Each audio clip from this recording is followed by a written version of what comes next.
Rahimahullahu ta'ala wa nafa'ana wa iyyakum bi'ulumihi fid dharain amin ya rabbal alamin.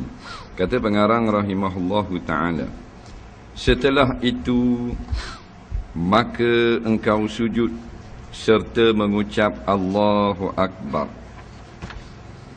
dengan tiada engkau angkatkan kedua tanganmu.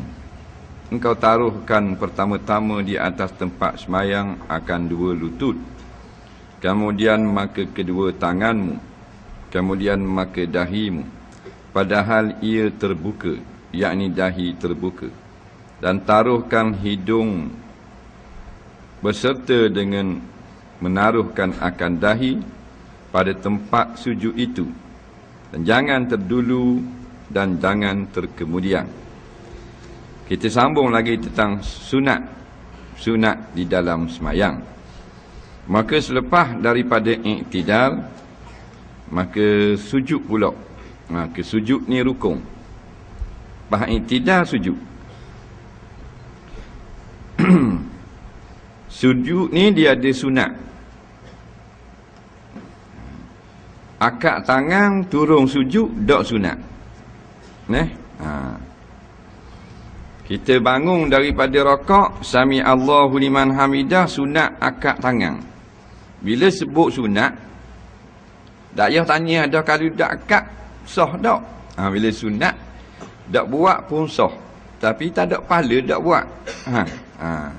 Jadi akak daripada rakaat, sunat akak tangan, sami Allahu liman hamidah. Dan bila turun sujud, tak sunat akak tangan.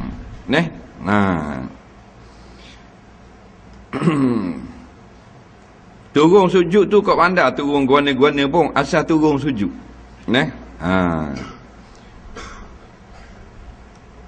Cuma ada yang afdal cara turunnya, iaitu dia kata taklah pertama-tama di atas tempat semayang iaitu kedua-dua lututmu, kemudian maka kedua tanganmu, kemudian maka dahimu, padahal ia dahi terbuka. Tu kata tak payah balah. Ini dia balah pula. Ni kata kena turun tangan dulu. Faham? Ni kata dak lutut dulu. Benda sunat dak susah balah. Dah kitab ada belaka. Kitab hak turun lutut dulu ada tak? Ada kitab turun tangan dulu. Dak guana dak guana sunat. Mengikut pandangan yang berbeza daripada dua orang imam.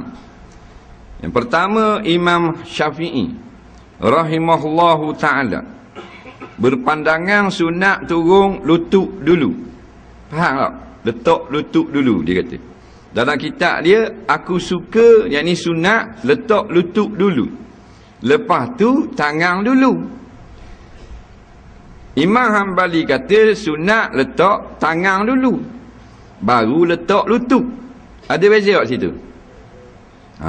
Sah belaka dua-dua. Dah balah hak dia. Balah bodoh. Kata bodoh marah. Dia tak boleh kata bodoh, padahal dia bodoh. Tak?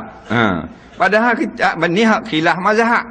Buka kitab fiqh mazhab Syafi'i habis 1000 kitab, 40 trailer pun gitu. Sunat turun lutut dulu. Wak mari kitab mazhab Hanbali pula, sunat turun tangan dulu. Dah sesat tak balah? Tak. Dua-dua imam mujtahid belaka. Lain imam mujtahid lawan dengan ustaz, baru orang tak pakai hak ustaz. Faham? Imam mujtahid belaka. Mujtahid pula mujtahid mutlak, imam yang dijadi ikutan bagi ulama-ulama dunia. Boleh belaka. Patutnya jadi pengetahuan pada kita. Mazhab Hanbali sunat tangan dulu.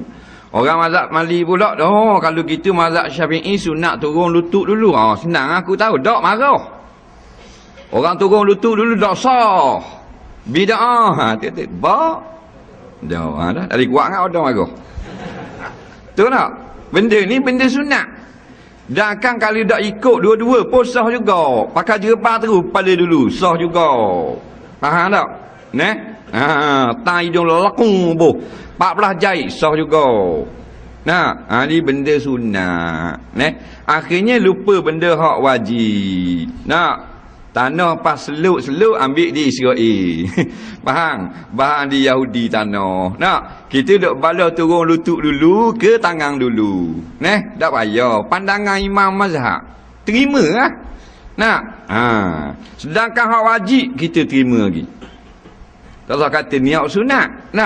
Kita orang mazhab Syafi'i wajib baca Fatihah. Mazhab Hambali tak wajib baca Fatihah. Baca Fatihah tak baca bismillah. Mazhab dia tak wajib baca bismillah. Kita terima khilaf ulama. Tenang, tak ada apa. Ni benda sunat je. Jadi ngaji biar cerdik. Lepas tu dah jadi ustaz pula, biar cerdik. Jangan makan tai adik. Jadi tak cerdik. Waktu kau dengar jadi ta'assub.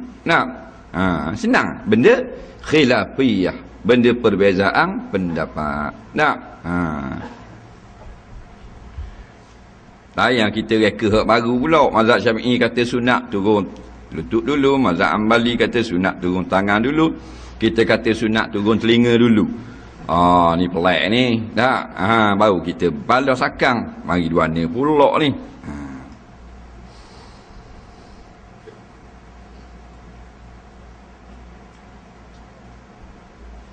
Maka dahimu, last kali dahi. Padahal ia dahi terbuka. Terbuka ke mana pula? Yakni jangan berlapik dengan serban, dengan kain, dengan baju, dengan lengan baju, dengan piyah, dengan sokok, dengan topi, dengan rambut. Tak boleh. 6 anggota, 7 anggota sujud. 2 kaki, 2 lutut, 2 tangan, 1 dahi. Dahi saja mesti terbuka. Maknanya kena ada dahi sini. Faham tak? Jangan lapik dengan piyah. Kalau lapik piyah dia pakai rendah sampai kat kening ni, dia pun sujud berlapik piyah, dipanggil dahi tertutup. Tidak sah. Piyah pakai sekat ni. Sokok sampai ni, sampai kat kening pakai. Atau lilik serban. Baru alik Mekah dak anda hari lilik bahang kat atas dahi tu. Tak. Sujud kat atas serban. Tidak sah. Nampak? Dahi kena terbuka. Tangan tak wajib. Tak usah balas habak tangan. Tak wajib. Pakai sarung tangan pun boleh. Dia nak semayang, dia pakai sarung tangan doktor, hok nipis, hok belah perut orang. Serah masuk. Sah dia sujud. Dia tak panggil berlapik. Kerana tangan tak wajib berterbuka. Faham? Tak usah kata sarung tangan nipis doktor, sarung tangan welding. Faham? Sah juga. Hok kulit tebal. Allah. Sah juga. Kerana tak wajib terbuka tangan. Jari jangan tutup. Tutup dengan rambut. Nampak? Jenis rambut kura ni. Jatuh pakai atas kerak gitu. Teris saja. Nampak? Bila sujud bahan atas rambut. Tidak sah. Dah rambut peres sebelah. Macam Cina tiruk. Warna pula. Faham? Sebelah rambut jatuh atas muka. Sebelah nampak dahi. Jawabnya masa sujud ada tak dahi kena? Ada. Sah. Faham? Jadi hak berlepih 3-4 orang tak ada hal lah. Pasal bila 3-4 orang duduk depan, kena tak dahi ke bumi? Kena. Dak rambut tutup sekali sujud sekali akak, sekali sujud sekali akak, jadi pegang hak mo. Sah tak? Sah. Tapi perbuatan itu makruh. Faham? Kerana pada duk selok rambut je. Nak pakai piyah takut kepek rambut. Mahal buat belazar perdana 8 riyal bawah. Jadi rela duk main selok gitu semua. Pakai sokok lah, tak mau pakai piyah pun. Masa nak sujud ekor serban jatuh dulu. Nampak? Ekor serban dia lah. Dia pun sujud atas ekor serban. Tak kena pun dahi di bumi berlapik di ekor serban. Tak sah. Kan tak sah semayang, tak sah sujud. Bila tak sah sujud, kena akak lu ekor sujud sekali lagi. Tidak dipanggil menambah rukun kerana hak pertama tidak sah. Faham? Serban orang sebelah, ekor panjang. Jatuh dulu ekor, dia sujud atas ekor serban orang sebelah. Sah. Faham? Dia tak sah sujud atas barang hak dia pakai. Orang puang ni, kana dia besar, sujud atas kana lengan laju, tak sah. Faham? Ekor serban dia sendiri, tapi ekor serban dia panjang.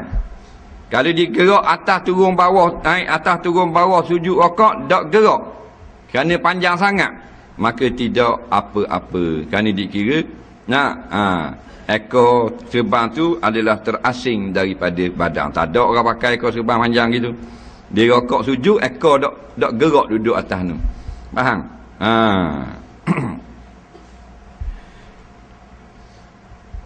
Baju orang sebelah ke tak ada masalah belaka. Tak boleh pakaian kita.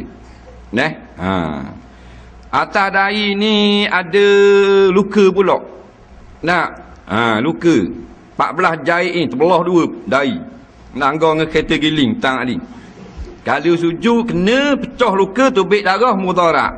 Tak wajib kena dahi. Dah kat mana boleh kena? Kena birani boleh pasal sini bahaya. We kena sini.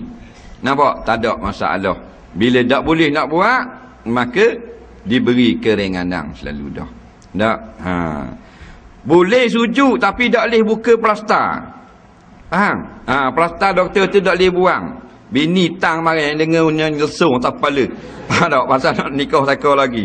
Lepuk tak lesung. Tepek plastar ni. Tak boleh buang. Kalau buang soyak dengan kulit-kulit. Boleh sujud tak? Wajib sujud. Faham? Letak kena tubik darah. Tak wajib sujud. Beri kenalah mana-mana bahagian hak mampu sahaja. Tu fiqh. Mudah je. Agama ni cukup mudah. Sujud, jangan sujud. Bila sujud sah dah, tak boleh tambah. Bila tambah, batal sembahyang. Gimana? Sujud 3 kali. Sujud 3 kali. Sujud sekali, sujud 2 kali. Sekali lagi sedap. Nampak? Jadi 3 kali sujud, batal sembahyang. Nampak? Kerana menambah rukun. Rukun mana?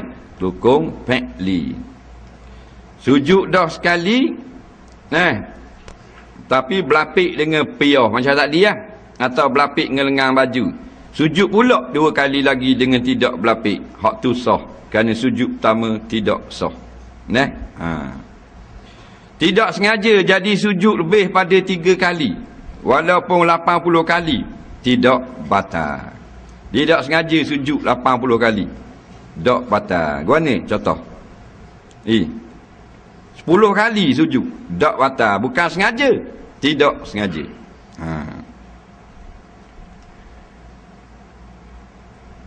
Umpamanya papan latar jenis denyuk. Papan latar kayu. Dia sejuk kuat sangat jadi gedu kayu. Tak. 8 kali bukan dia buat. Tak batal. Atau tekak dia jadi sak-sabar kereta lamba. Bila letak tak batal juga, bukan sengeleng kerana spring. Faham?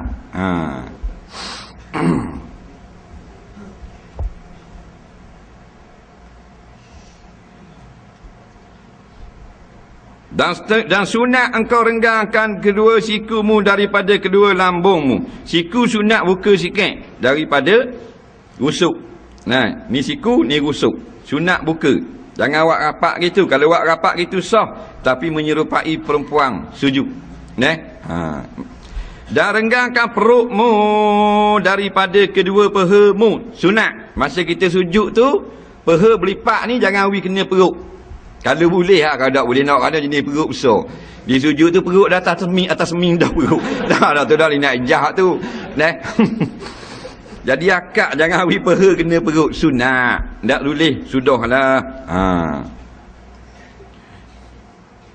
Tetapi sunat perempuan merapatkan pada segala yang demikian itu. Perempuan sunat perut rapat di paha, siku rapat di rusuk. Dan taklah kau taruhkan kedua tanganmu pada ketika sujud itu bertetangan dengan kedua bahumu. Masa nak sujud, tangan bawah sini sikit boleh, atas gini sikit boleh, tapi sunat tapak tangan arah bahu masa sujud. Dan jangan engkau hamparkan kedua lenganmu itu pada tempat semayang, kerana yang demikian itu makruh. Apa guna? Masa sujud jangan kita jatuhkan lengan atas seming. Faham? Ni latar, biar terakak lengan ni. Jangan sujud gini, lengan jatuh atas latar. Faham tak? Akak. Lengan jatuh atas latar, makruh. Dan baca olehmu ketika sujud itu subhana rabbiyal a'la wa bihamdih 3 kali atau 7 kali atau 9 kali atau 11 kali, iaitu yang terlebih afdal pada orang sembahyang seorang atau imam yang redha makmumnya itu dengan yang dilanjutkan. Kalau kita sujud tak baca apa-apa sah dah, tapi sunat baca sebab Nabi baca subhana rabbiyal a'la paling kurang sekali, sempurna 3 kali. Kalau jadi imam jangan lebih 3 kali. Atau kita semayang seorang tak ada masalah lebih 3 kali. Moleknya siapa kepada banyak kali pun tak apa. Iaitulah 5 kali atau 7 kali atau 9 kali atau 11 kali kalau semayang seorang. Subhana rabbiyal a'la, subhana rabbiyal a'la, subhana rabbiyal a'la, subhana rabbiyal a'la, sampai 11 kali. Sunat kalau semayang seorang. Dan ni dia ada tambah pula subhana rabbiyal a'la wa bihamdih, ulang balik dengar molek pada lapah sujud dan lapah zikir rakaat. Yang ijma' ulama subhana rabbiyal a'la dan subhana rabbiyal azim. Faham? Adapun tambah wa bihamdih tidak sepakat ulama. Setengah ulama fiqh mazhab Syafi'i kata sunat tambah wa bihamdih. Faham tak? Dah kalau tak tambah dah, tak apa dah subhana rabbiyal a'la atau subhana rabbiyal azim. Dah guna jadi khilaf kerana hadis yang sahih subhana rabbiyal a'la sahaja, subhana rabbiyal azim sahaja. Ada pula hadis hasan yang dihasankan oleh ulama-ulama Syafi'i mengatakan wa bihamdih ada di belakang. Jadi hak hadis hasan berlaku khilaf ulama. Hak hadis sahih sepakat subhana rabbiyal a'la. Selesai masalah. Faham?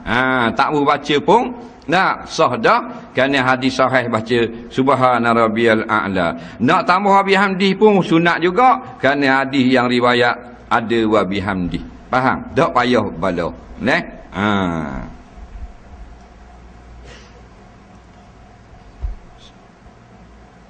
Melainkan imam yang reda makmumnya dengan lanjut. Guana pula imam yang makmum reda lanjut. Reda imam tu jadi lanjut ke guana? Kalau kita jadi imam, dia ada 2 jenis imam. Imam orang awam, imam bagi murid. Faham? Atau imam bagi orang yang khas. Imam orang awam ni iaitu 3 kali dia baca. Kerana orang awam bukan murid dia belaka.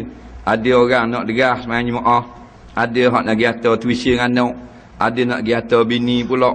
Nampak? Pergi kedai, ada hak perangat ikan singgang atas dapur, ada orang tua, ada kanak-kanak, ada orang sakit. Maka jangan banyak 3 kali subhana rabbiyal a'la, subhana rabbiyal a'la, subhana rabbiyal a'la. Gitu juga dengan bacaan surah, jangan baca panjang-panjang sangat kerana macam-macam pesen orang di belakang. Yang kedua, imam bagi murid yang khusus. Hak ni iaitu orang yang jadi makmum reda dengan imam melanjutkan. Lanjut apa? Lanjut semayang. Benda makna lanjut? Memanjangkan semayang. Faham? Macam kita semayang dengan anak murid kita. Dalam madrasah, dalam balasah, dalam pondok. Murid kita belaka dah, tak ada nak pergi mana-mana. Maka imam boleh baca panjang. Zikir rakaat 11 kali. Zikir sujud 11 kali. Baca surah lepas pada Fatihah, surah panjang-panjang. Tak ada masalah. Ada pun bersama orang ramai tak boleh sebab bila dia baca panjang jadi masalah.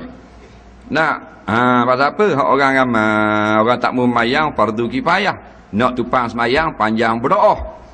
Ada pun sembahyang sunat tak ada masalah. Baca surah panjang lagu mana pun tidak ada apa-apa mudarat. Orang awam ikut, siapa suruh ikut? Faham, bukan wajib pun. Waktu orang tarawih dia baca panjang. Jadi kalau kita baca jadi imam bagi orang awam, baca qada bacaan Rasulullah. Kalau garik baca pendek, isya baca panjang. Subuh panjang, Luhur panjang sikit, asal panjang sikit. Kalau anak murid kita tak ada masalah. Garik baca surah Yasin rakaat pertama. Isya rakaat pertama Fatihah bang Al-Baqarah. 2 jam 45 minit. Rakaat kedua baca surah Ali Imran. Sejam 50. Tak ada masalah ada anak murid belaka. Ni bahan masjid waktu buruk. Maya Isya bahan surah Al-Baqarah. Lepas tengah akad takbir 9.45 baru nak rakaat pertama. Ada waktu biar air kecincin belakang. Nampak? Jadi tak boleh gitu. Marah dorang. Tapi kalau baca panjang boleh piti banyak, orang baca panjang macam pendek. Baca panjang pasal muka kita muka piti. Kita hamba piti bukan hamba Tuhan. Sebab tu kalau boleh piti gerah kita. Ni pasal tak boleh piti boleh pahala. Terang kali tak imam baca panjang. Rakaat pertama Al-Baqarah. Maya Isya. Rakaat kedua Ali Imran. Takbir ku 8.30 Maya Isya. 12.45 baru tayat awal. Tengok. Makmur tu jaga. Lepas salam jaga. Lepas salam jaga. Aku tang boleh sakit. Aku lepas salam. Tak. Dah molek salam ya. Cu tu imam. Ni pakat je. Kapau-kapaunya. Hukum bunuh tu. Tak boleh kita. Tak boleh. Kata kita hamba biti. Bukan hamba Tuhan. Kalau hamba Tuhan tengok wali-wali Allah tu hamba Tuhan. Tak tidur malam bebek mulut duk sebut Allah. Pasal dia nak piti hak Tuhan janji akhirat. Kita nak piti hak ni orang JKK duk janji ni.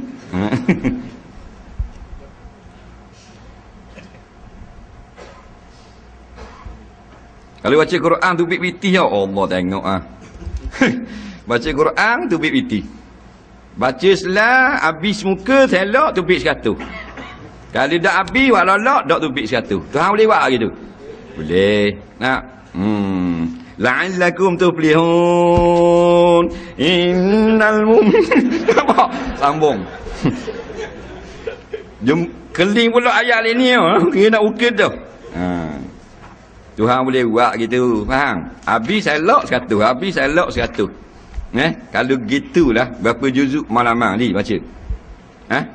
Baca roh Tokak dengan colok ni. Faham tak? Tokak dengan colok, habis ngaji Quran. Kok jarum jet duk lengang. Baca kau. Piti bawah. Jangan main Tuhan tak buat gitu. Kalau buat gitu jadi tak berjuru harah gitu. Dia uji kita.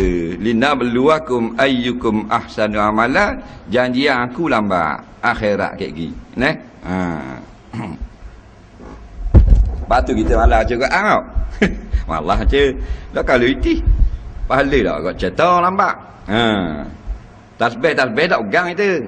Kalau pegang tasbih, subhanallah. Habis lekak, nampak? Boleh kereta mai bis buah.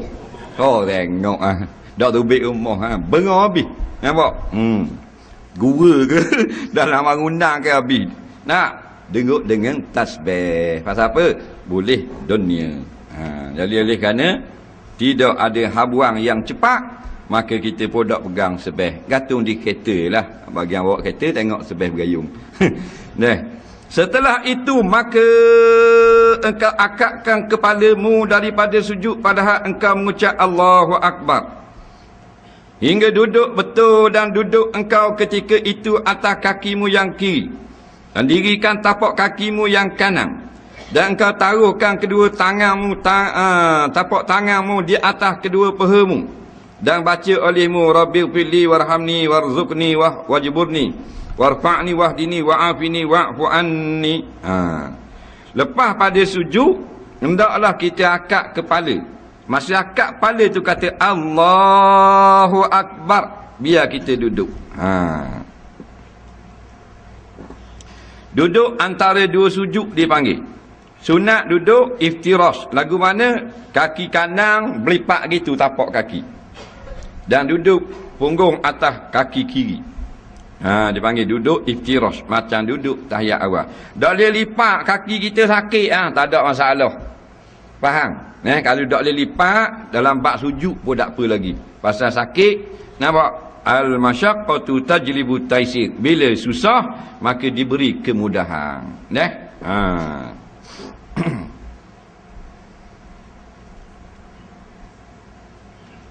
Dan engkau taruhkan kedua tapak tanganmu di atas kedua pahamu.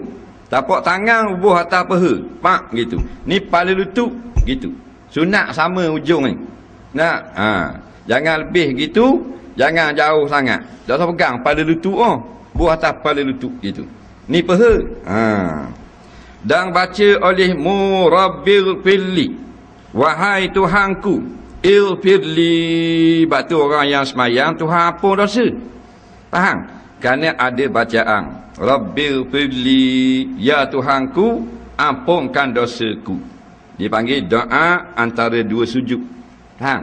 Doa antara dua sujud. Sebab apa dia panggil doa? Pasal ada permintaan di sini.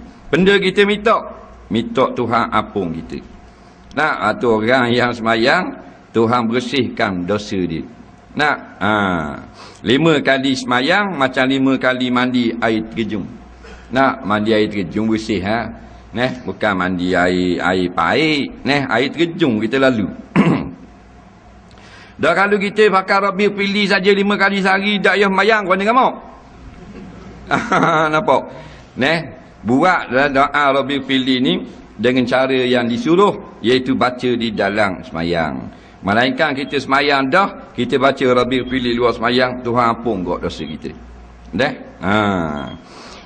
Dosa banyak, maka kita semayang lah. Banyaknya dosa aku, dah semayang lah. Kerana semayang tu ada segala rupa ibadat. Nampak? Dengan puasa ada dalam semayang, haji ada, zakat ada, nampak? Jihad ada dalam semayang, semua ada belaka. Zikir ada, baca Quran ada, muhasabah ada, tafakur ada, syosyok ada belaka dalam semayang. Lepas tu ibadat dia, pada mengucap 2 kalimah syahadah, semayang dulu. Lepas tu dia hukuman mati mandatori. Tak semayang, dia bisa kali. Tak ada semayang, tak ada agama. Rabbil Firli, wahai Tuhanku ampunkan dosaku. Siapa tak ada dosa sini? Banyak dosa? Kalau kata tak ada dosa, balik awal. Siapa mengaku baik, dia kita kaedah. Jadi tak payah mengaku baik. Kita baik kita. Allah kata itu logar. Tak payah kata kalau baik betul, senyap sudah. Tak payah kata baik. Tapi Allah sungguh sayang dan suka kepada hamba-hambanya yang duk mengaku jahat dengan dia. Ya Allah, aku jahatnya. Ya Allah, aku banyaknya dosa. Ya Allah, aku tak pakai kali. Dia bahi dengar gitu. Faham? Dia suka dengar. Sebab tu orang yang mengaku diri ni tak molek, kekasih-kekasih Allah. Sebab tu tasawuf, maksudnya untuk melihat keburukan diri sendiri. Bukan tasawuf ni nak tengok buruk orang. Fiqh kita cara salah orang. Masuk tasawuf, salah kita dah pula. Baru dia panggil tasawuf, untuk membersihkan akhlak. Warhamni, dan sayanglah ke aku. Minta Tuhan sayang ke kita. Bila Tuhan sayang ke kita, maka ada dosa dia ampun. Ada salah dia balas sudah atas dunia. Dengan beri susah, dengan beri sakit. Tu tanda Tuhan sayang. Sebab Allah dia tak sama dengan makhluk. Kita kalau sayang, beri hadiah. Allah kalau sayang, maka dia beri susah. Dalil asyadul bala al-anbiya. Yang paling teruk kena uji, Nabi-Nabi. Pasal Nabi yang paling dia sayang, maka dia uji. Uji dengan benda? Dengan kesusahan. Faham? Kita uji tak? Tuhan uji. Tapi bukan uji macam Tuhan uji para Nabi. Tuhan uji kita, koda-koda kita cak ayang ni lah. Sebab tu ujian yang menimpa kita tidak berat kalau kita banding dengan ujian yang menimpa orang lain. Warzuqni, dan beri rezeki kepada aku. Dah selama ni Tuhan tak beri. Maksudnya teruskan memberi rezeki aku. Rezeki lagu mana? Rezeki yang Nabi Muhammad SAW kata, Allah marzuqni kafafa. Ya Allah, berikan kepada aku rezeki yang cukup. Cukup ke mana? Dok minta sedekah, dok berhutang baris dengan orang, tidak pinjam orang. Tak, tu kita nak rezeki.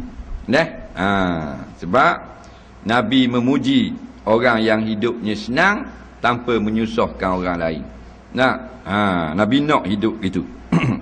Walaupun Nabi kadang-kadang miskin atau apa-apa kedana. Tapi hidup yang dipuji oleh Rasulullah iaitu yang lega kehidupan. Sebab tu dia kata dunia yang baik itu isteri yang solehah, kenderaan yang bagus dan rumah yang luas. Maknanya dok speak, dok nepang rumah orang. Tak. Kenderaan pula dok alah siapa rosak-rosak mo. Wajburni, maknanya tolong tapung kekurangan aku. Kalau ada lubang-lubang, tapung. Kekurangan di segi akidah beki. Fiqh dak apa jamai beki. Mayang dak cedera banyak, tolong jadi baik. Tu tapung kekurangan.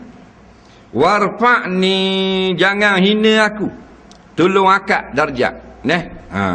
Benda makna akak ni iaitu dengan kemuliaan di sisi Allah. Apa benda hak paling mulia di sisi Allah? Takwa. Ada lagi kitab tasawuf diterjemah warfa'ni, dan beri aku jadi orang yang takwa. Kok mana pula? Padahal akak sini. Di tasawuf dia potong lain lalu. Dia derah sikit. Dia main hak tersirat. Maknanya biar mana pangkat kita tinggi. Pangkat mana? Jadi muti besar kan? Tinggi di sisi Allah. Tak muti tinggi di sisi manusia. Dan wahdini, tunjukkan aku. Tunjuk apa? Tunjuk jalan yang mana? Tunjuklah kan? Kita Islam lah kan? Iaitu terus menunjuk dan memimpin. Nampak? Agar istiqamah di atas jalan yang benar. Wa'afini, dan sehat. Kerana doktor tak boleh sihat. Obat apatah lagi. Hak kaku tak ada bernyawa. Yang beri sihat Allah Ta'ala. Dan Allah nak beri sihat, tak rajin makan obat sihat. Dan Allah nak beri sakit, obat 4 cupak sehari telang pun sakit juga. Wa'fu anni, dan minta maaf lah. Banyak sangat salah-salah kita dengan Allah. Lalu kita bilang, Abi kita kajar tulis dosa. Orang dulu-dulu tulis dosa-dosa dia. Supaya dia tak lupa dosa dia. Tulis dosa dia selama dia hidup, dosa dia benda. Gini apa penuh kertas duk baca kat malam-malam. Kita tak tulis dosa kita, tulis pakak kita. PJK, AJK, JKK, UPSR. Kerana orang dulu-dulu dia kejar akhirat. Kita kejar ke akhirat, tapi dunia dululah. Nampak? Akhirat tu sambil-sambil. Lagak tu macam lagak nak ke akhirat. Tapi kateh kejar tu kejar dunia. Ngaku aku pun sama je. Kemudian maka sujud pula seperti sujud yang pertama. Setelah itu maka yang bakit duduk istirahat. Pada tiap-tiap rakaat tiada mengiring akan dia tasyahud. Kalau ada tasyahud tak panggil duduk istirahat. Istirahat maknanya duduk sekejap baru berdiri untuk qiyam. Setelah itu maka bangkit berdiri betul serta mengucap Allahu Akbar. Dan sunat dilanjutkan akan takbir ini hingga pertengahan berdiri atas kata Imam Ghazali, atau hingga berdiri betul atas yang muktamad pada fuqaha, yakni ahli fiqh. Imam Ghazali kata, kita kata Allahu Akbar, separuh berdiri itu habis dah akbar, baru diri betul. Dan kan kata fuqaha, yakni ulama-ulama fiqh yang lain, akbar tu berdiri betul. Allahu Akbar. Nampak? Dan perbuat olehmu pada rakaat kedua itu seperti yang pada rakaat pertama, sama je. Demikianlah rakaat yang ketiga pada sembahyang maghrib, dan rakaat yang ketiga dan yang keempat pada sembahyang zuhur dan asar dan isya. Setelah itu maka engkau duduk akan tasyahud awal pada rakaat yang kedua. pada sembahyang Zuhur dan Asar dan Maghrib dan Isyak, dan taruhkan olehmu tanganmu yang kanan di atas pahamu yang kanan, padahal engkau genggamkan sekalian jarimu melainkan telunjukmu. Jadi sunat di sisi mazhab Syafi'i, masa duduk tahiyat awal atau tahiyat akhir, genggam selalu tangan melainkan telunjuk. Faham? Pandangan ulama mazhab lain letak gini dulu. Faham tak? Siapa kat tasyahud baru genggam. Dua-dua boleh buat belaka, tak ada masalah. Barang sunat belaka. Faham? Cuma pandangan dalam mazhab Syafi'i, duduk tu terus genggam gitu selalu. Nak? Maka iaitu sunat engkau lancarkan, dan sunat isyaratkan telunjukmu itu pada ketika mengucap illallah, dan taruhkan olehmu tanganmu yang kiri di atas pahamu yang kiri, padahal ia terhampar di atasnya, maknanya duduk gitu atas paha. Bukan wak khipuk gitu, bukan numbuk gitu, tapi terhampar di atas paha. Jadi sunat kita isyaratkan telunjuk pada ketika mengucap illallah. Di dalam hadis Nabi SAW tidak ada menerangkan isyarat masa illallah ke atau masa asyhadu. Faham tak? Cuma pada ketika kalimah syahadah, Nabi mengisyaratkan dengan telunjuk. Nah, ulama fiqh berijtihad, memberi pandangan yang berbagai. Di antara yang terkenal dalam mazhab Syafi'i, iaitulah asyhadu an la ilaha illallah. Masa illallah situ gerak. Dan kalau asyhadu an la gerak selalu boleh juga. Ni pandangan ulama saja. Nah, kerana dalam hadis umum Nabi mengisyaratkan ketika mengata syahadah. Tak? Dan kalau tidak isyarat duk diam itu sampai habis, tak ada masalah juga. Hukumnya sunat sahaja. Dah?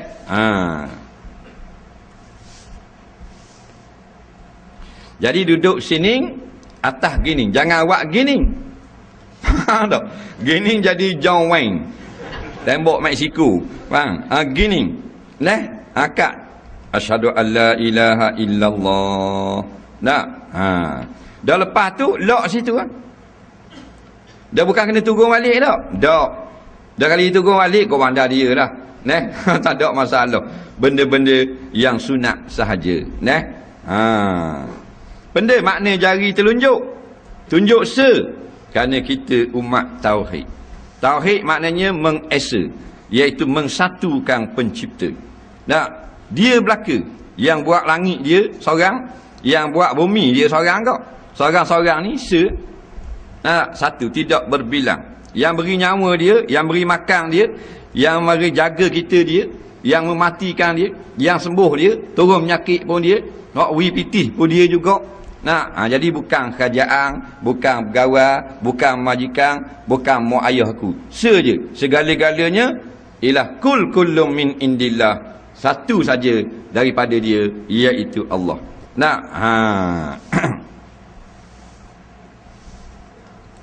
Patut tak salah kita buat gitu. Ada kan bila jumpa lama jauh dia gitu. Tak ada salah. Maknanya kita satu Tuhan. Faham tak? Tuhan kita tidak berbilang. Kan satu Malaysia. Satu Tuhan.